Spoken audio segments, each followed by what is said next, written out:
Yo, good morning, Kings. What's up? What's up? What's up? So first of all, you're the future. You're our leaders. And to let you know that I'm very proud of you, brothers, because you already beat statistics. So I want to congratulate you. I want to let you know you're winners. And to tell you to continue on that path of winning. Believe in yourselves and stay with the leader mentality. Don't become followers. I was asked to come and talk to you guys because I have a company and it's called Gangsta Gone Legit. It's not just a clothing line. You can tell what I have on now. You know, this is the Compton edition. That means that we're not just in Boston. We have a version in California, right? And that's the Compton edition. We're in every major city in America right now. And what we believe is that Gangsta Gone Legit can help mold and change our young brothers' lives. That's the purpose. You know, I'm not in this for the money, and this is real. Like, money's gonna come. If you put in work in anything you do in life, the money will come. I'm in this because I was a part of the problem for so many years that I always said that if I got an opportunity, I want to be a part of the solution, right? And to me, the solution is helping us to get a clearer understanding of what these streets entail and what they are about, right? And they're fake. I tell people all the time, when you're out here chasing these gangs, the street mentality, it's a facade. I was putting off my hood for years, and that shit got me nowhere. I'll tell you what it got me. Got me shot twice, once in the head, once in my leg. Got me a gang of time in prison, county, federal, and state. Bunch of my homies I'm riding with thinking that they got my back for life. These are my guys. They didn't send me a pink slip when I was locked up. My mother did. And speaking of mothers, that's one thing I want you guys to know, because I know that this younger generation, you guys are very disrespectful. Not saying particularly you gentlemen, but when it comes to family, that's the number one person that you need to put on a pedestal and show respect to is our mothers, because they go out their ways to do, you know, the best they can for us when they can. Some of them are single or whatever, and they do it. And I say that because that was the only person sending that pink slip to me. You know, other than I had a brother, he did it too, but my mother was mainly the one. So that whole theory of I'm riding for my team, I'm riding for my guys, that's not real. Because what happens is you go do a drive-by and you're the trigger man and you got four other dudes in the car. 3 of them's gonna end up switching up on you. 2's gonna tell on you. You're gonna be like, nah, not little Sed, not little Reek, not Trigger. You know, that's not true, y'all. It will happen. It happens every day. So why even go down that path? You gentlemen, you guys are on a path right now of greatness. And you can have anything you want in life as long as you stay focused, stick to your plan, and don't let nothing alter that. You know, I have been wanting so long right now, so bad, to be able to tell my young brothers that these streets is not the way, you know, and that if you stay in school, I'm not saying you have to go to, you know, to law school and all this other stuff, but stay in school long enough to either find out whether you want to be a tradesman, if you want to get a trade, or if you just want to be a businessman, right?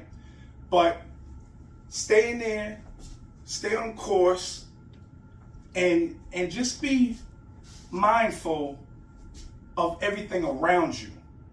Don't let other people persuade you to do something negative when you know wrong from right.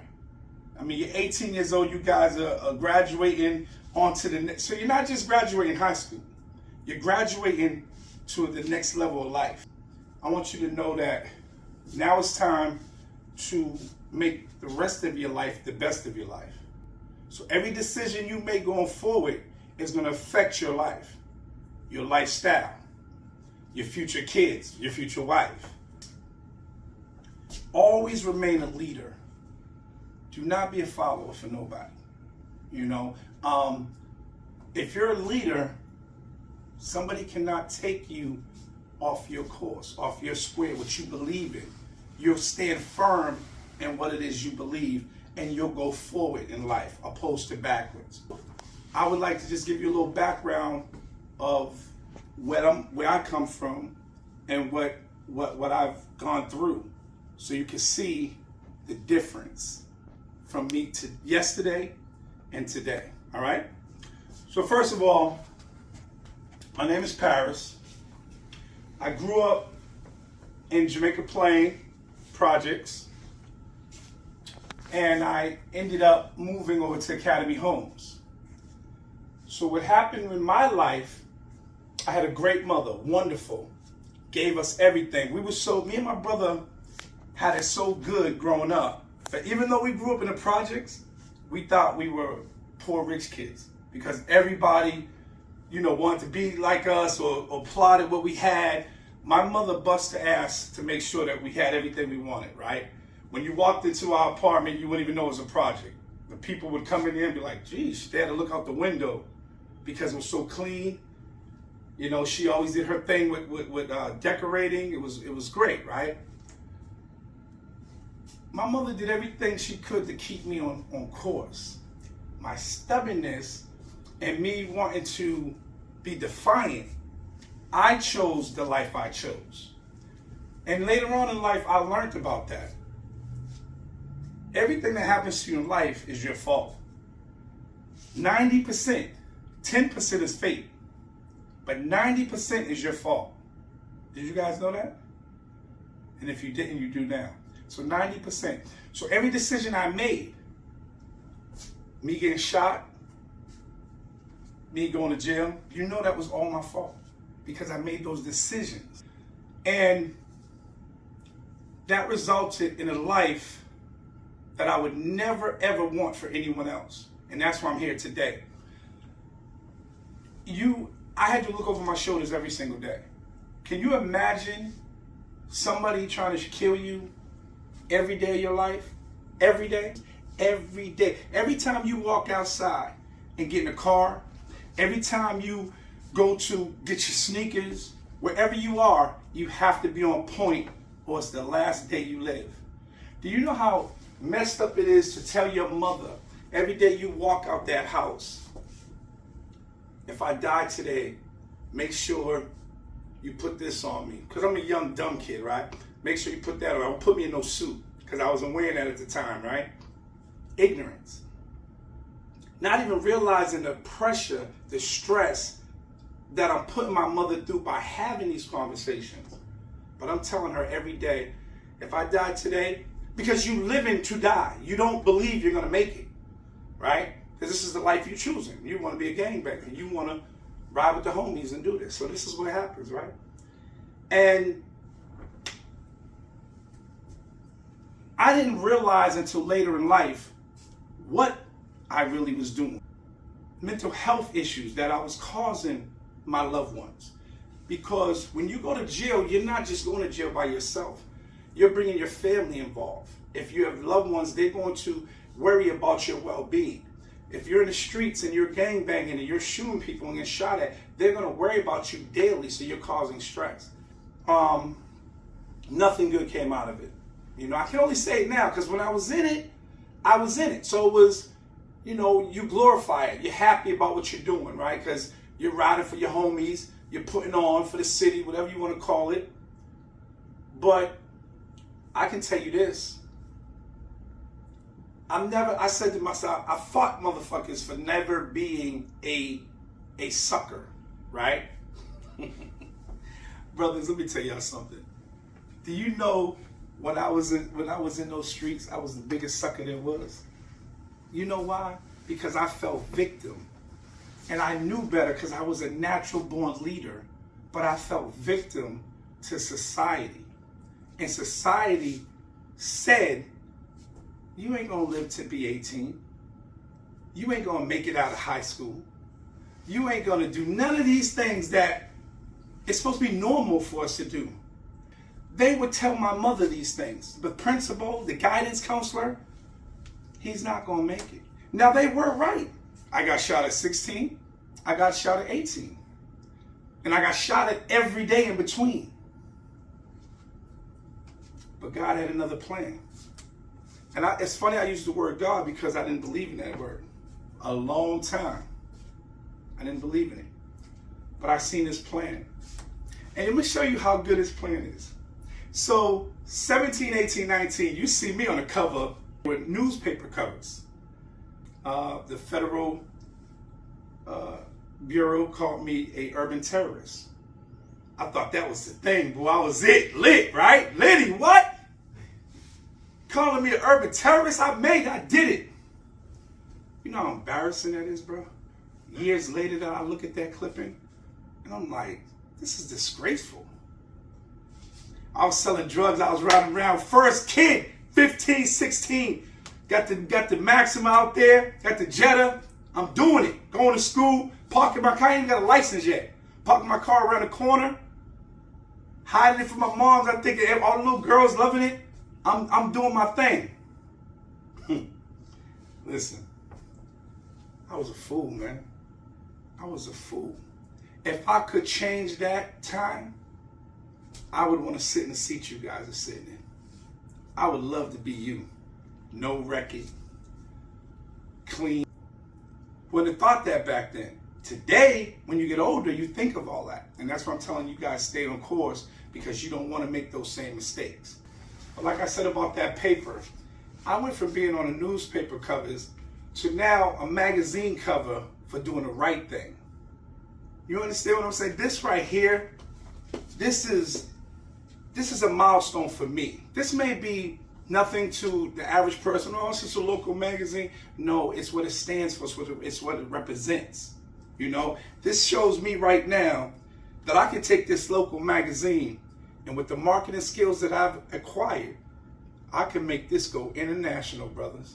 You understand what I'm saying? By pushing what I'm doing now and what this stands for and what this means. You know, like I said, Gangsta Gone Legit is not just a brand, it's a lifestyle. This is a movement, and we're going to continue to push this. I'm proud today because today I don't walk outside and have to look behind my back, have to stay strapped, have to hurt another brother. I dropped to my knees one night because I said, I tried everything. I said, God, let me give you a try. I dropped to my knees and I said, God, if you're real, show me. And show me a sign. And if you show me a sign, you know, we all do this. We make our promises. I'll do this, I'll do that. I told him, I said, I'll never sell drugs again. Because I realized that when I was selling drugs, it wasn't about the money I was making. It was the people I was killing. I was part of that. So any woman who was, or a man who was having kids and they're addicted to crack and they have these disabilities, I'm responsible, that drug dealer. That's why today, everything that I used to be, I hate. I don't like drugs no more. I don't like drug dealers. I don't like gangbangers. Now, I don't have anything against them because they come up their way. This is what they choose.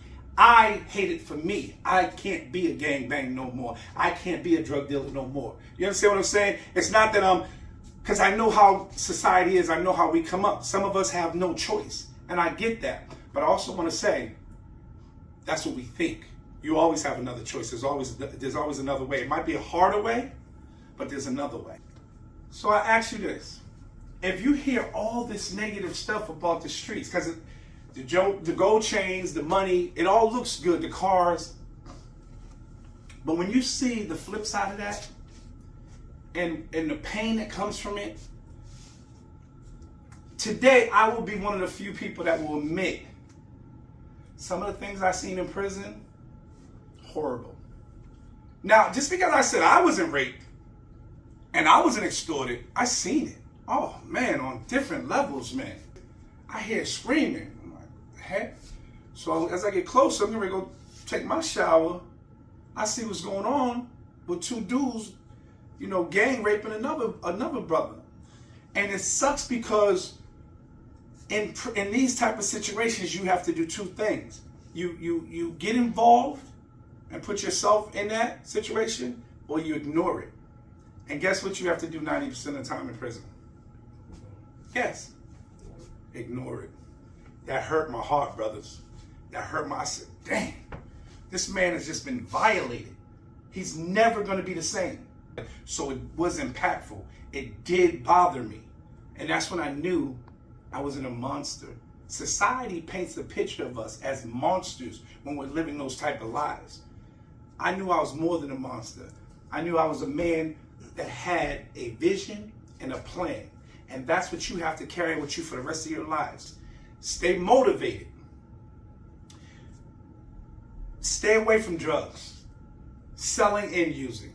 And when I say drugs, you guys probably like, get out of here, OG. Stay away from that weed. Let me tell y'all why. And this is personal and it's real true that they're not telling you guys. This weed that you're smoking today is not what we grew up smoking when you say, oh, my father was smoking weed, my uncle was smoking weed. It's not the same. This is chemicals that you're smoking right now.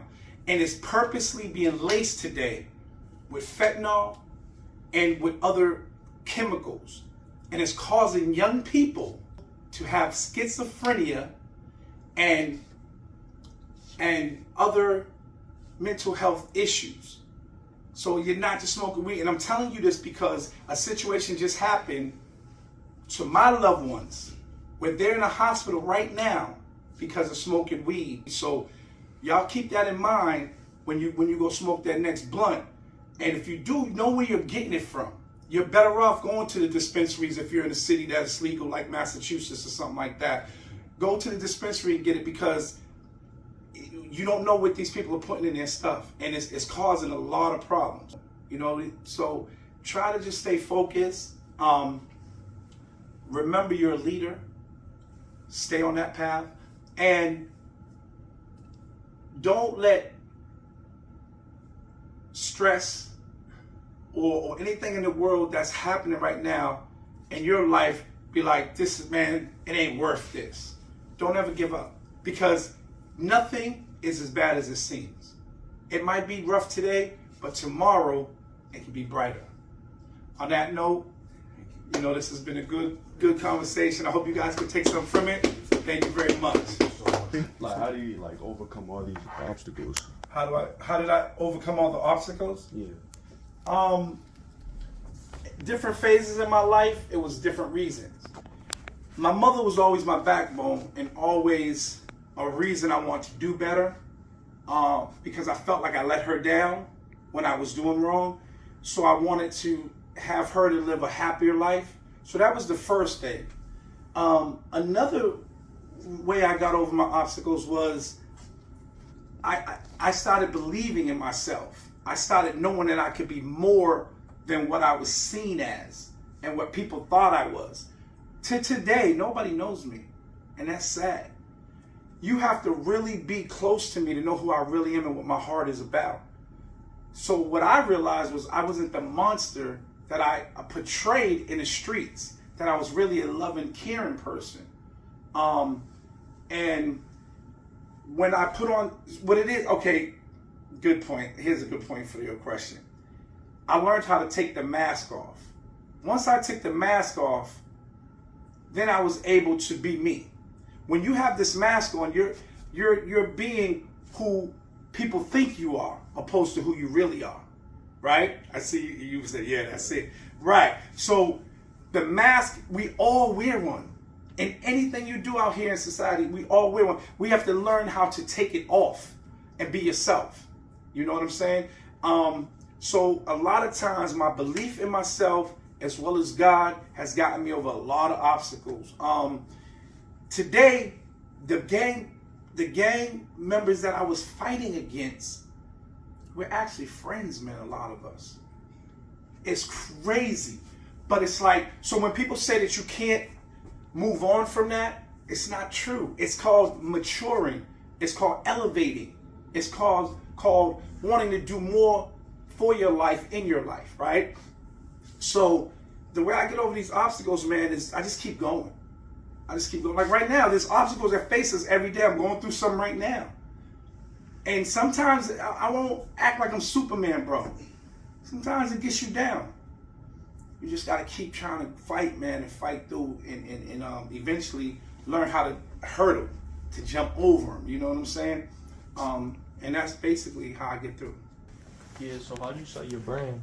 How do I sell my brand? Yeah. Oh, start it or sell? What did you Start it. Oh, start it. Oh, okay, that's a good question. One day I'm on Facebook, and one of my boys said, at the time we was just acquaintances. We wasn't even boys like that, right? But he had said something to somebody. He had just came home from jail too, and he sells cars. So he had made a statement. Someone said, yo, how you sell cars like that? You just got out. Like, how, you a real hustler or whatever. They was praising him. He said, man, there ain't nothing but that gangster going legit. Now, me being who I am, I looked at that phrase, and I said, oh, because I've already got the My Life is Dope and Black Girls Are Dope t-shirts going right now. I said, yo, I'm making that a t-shirt, right? So instead of me just jacking him and taking it without him knowing or nothing like that, I hit him up. Yo, bro, you hear what you just said on the thing? What do you mean? Yo, that's a t-shirt. I'm about to make that a t-shirt. So he said, you think so? I said, I know so. I'm telling you, that's hard. Matter of fact, first day I said this, I said, that's more than a t-shirt. That's a lifestyle. Right?